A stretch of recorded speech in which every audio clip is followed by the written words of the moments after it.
Hey everyone, it's Andrew Escobar here back with another review, and today I'm going to be reviewing the Super Nintendo USB controller. Now, the details for this particular controller will be in the description, so go ahead and check that out if you're interested.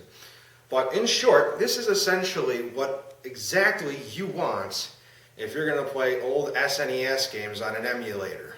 See, it looks and feels almost exactly like the real Super Nintendo controller. Only difference is it uses USB. So let me give you a little bit of a close-up of what we got here. So we got the standard up, down, left, right, A, B, X, Y, start, select, right and left. So it resembles pretty much the same thing. Now, one thing I will say is this cost about $10. And despite the fact that it is a brand new item, you would think it would be higher quality than an item from 10 some odd years ago.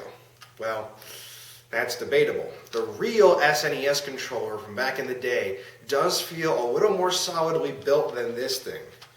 Granted, when you start playing the game and start using it, you're not going to notice the difference. If you're scrutinizing every little detail like I do in these reviews, yeah, it feels like a cheap, plasticky kind of excuse for a controller. But trust me, it really does emulate the controller pretty darn well. And once you start to get into the heat of the game, it's not going to make a difference.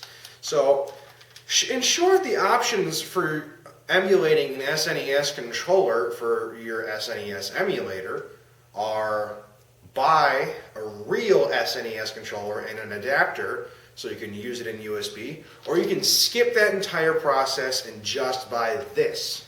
Now, some gripes I do have with the controller. As I said, it feels kind of cheap and plasticky, but another problem that a lot of people have with this particular controller is sometimes when using the left, right, up, and down, it'll accidentally register as if you were pressing up or down in addition to whatever you're doing left or right. So involuntarily it may make a command to go up or down.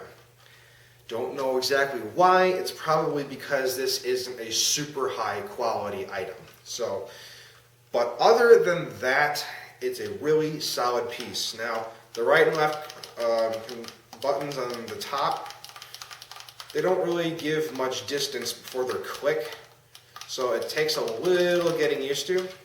But overall, I would say it's a fun thing to have. If you're hooking up your computer to the TV and you want to relive your days as a kid or something with SNES, then this is really something you should get. It's $10. It's worth the money, I will say that much. Now, let me get into the distance of the cord. So let me back up here and give you a view. See my arm span? That's the distance of this cord. Overall, it's about, I want to say, 6 feet or less.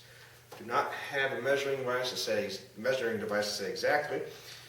So when you get this thing, unless you plan on being really close to the device that you're plugging this into, i.e. your computer, you might want to get a USB extension cable, at least a 6-foot cable. So keeping all that in mind, you know, I've used this controller for a number of hours playing some old games, and it works great for everything that I needed to do on the emulator. Now, as we all know, the SNES has games that do support up to 4 players. Most of them are 2-player games. Now, you may be asking yourself, will this work with multiple controllers connected to the computer so I can play multiplayer SNES games?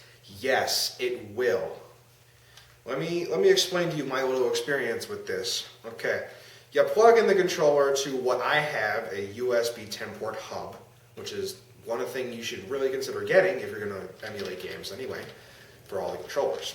So I plug it into my hub, and it registers the device as a USB controller.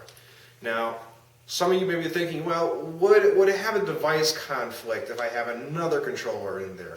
Surprisingly, no. There is no device conflict when you have multiple of these controllers at the same time, even on a single hub. So all you have to do is plug it in, go into your SNES emulator configuration for the controls, and you go to player 1, press all the buttons in the correct sequence that it asks you, then you go to controller 2, and you use this second controller, and press all those buttons, and then it will correctly register as 2 different controllers. So, big win in this case. So, overall, yeah, it's not going to feel exactly 100% like the old SNES controller. But if you're looking for a cheap way to play your games exactly like you used to, this is perfect. So, quality, it's a little meh. Overall, definitely worth the $10 I spent. Anyway, guys, that's it for this review. I hope you liked it. Please comment, rate, subscribe, show your friends. Check out my other videos. I got tons of reviews on a bunch of random different things. And thanks for watching.